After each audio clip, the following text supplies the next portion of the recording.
IoT, Big Data, dan AI. Era ini memberi banyak kemudahan dalam mengakses informasi dan berkomunikasi, namun juga menimbulkan tantangan seperti berkurangnya interaksi langsung serta pergeseran nilai budaya akibat pengaruh media digital. Karena itu, kemampuan beradaptasi dan menjaga etika komunikasi menjadi sangat penting. Nah, itu tuh intinya kayak teknologi yang makin canggih bikin kita masuk ke era society 5.0.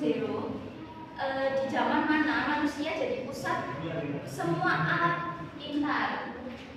Zaman ini tuh kayak enak karena digampangkan info, terus digampangkan kita cari sesuatu gitu di media sosial. Next. Terus perubahan komunikasi, mahasiswa generasi Z ini lebih banyak berkomunikasi melalui platform digital yang cepat dan praktis. Bahasa yang digunakan cenderung santai, penuh singkatan dan emoji. Pola ini mempermudah interaksi, tetapi sering menimbulkan salah paham dan mengurangi formalitas dalam komunikasi akademik.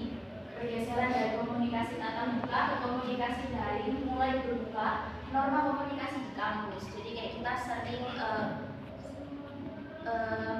berinteraksi secara virtual gitu.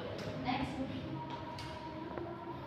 Tantangan etika dan budaya digital. Yang pertama itu ada kesalahpahaman dalam komunikasi digital. Kesalahpahaman dalam komunikasi digital itu kayak kebanyakan emoji gitu, atau enggak singkat-singkatan kata atau kalimat dalam chatting kayak gitu, atau enggak kalau kita di PPT gitu. Terus yang kedua, menurunnya etika komunikasi akademik. Kayak mahasiswa itu sering pakai bahasa santai gitu, nggak formal kalau sama orang sekitarnya atau enggak ruang lingkup yang mereka anggap udah dekat gitu.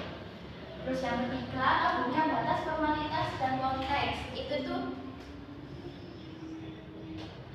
tuh kayak kebiasaan lebih nyaman berkomunikasi melalui media digital kayak screen chatting. Kalau berhadapan langsung itu dia kayak canggung gitu. Terus berkurangnya interaksi tatap muka dan pergeseran nilai budaya lokal serta kebebasan berekspresi tanpa tanggung jawab. Next. Literasi digital di era society 5.0. Literasi digital diperlukan agar mahasiswa tidak hanya mampu menggunakan teknologi, tetapi juga mampu menilai dan memanfaatkan informasi secara bijak. Kemampuan berpikir kritis, memilih informasi yang benar, serta menggunakan bahasa sesuai konteks menjadi bagian penting dari literasi digital.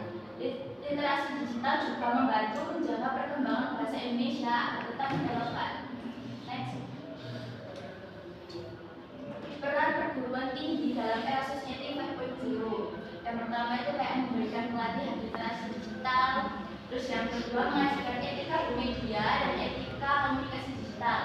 Supaya kayak kita tuh berkomunikasi sama sesama itu kayak lebih kata-katanya lebih enak didengar, kayak kita sama-sama pakai kata-kata kayak formal gitu atau enggak bahasa formal gitu.